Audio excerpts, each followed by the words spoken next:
People have complained about the upkeep and treatment of grave sites at Zion Memorial Gardens in Northeast Birmingham. Concerned residents have held community meetings with city and state leaders to try and get some answers. Well, CBS 42 News reporter Stefan Dingle is on that story for us. He's in the newsroom tonight. And Stefan, a lot of complaints about this cemetery. What are the next steps here?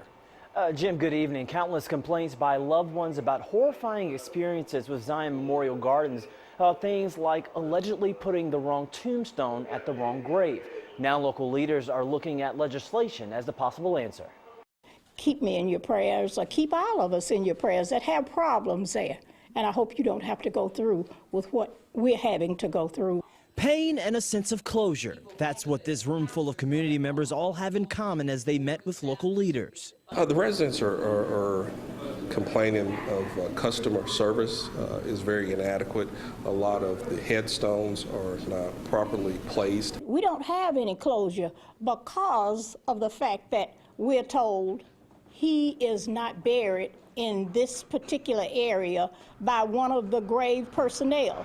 Evelyn Boykin's claim was just one of many mentioned at the meeting, so I reached out to Zion Memorial to get answers, and in a brief conversation with owner Cedric McMillian, he said his staff has not received specific complaints, going on to say that he's only owned the cemetery since February 4th, 2015, and that the agreement with the state had a stipulation that he would only incur all expenses after that date.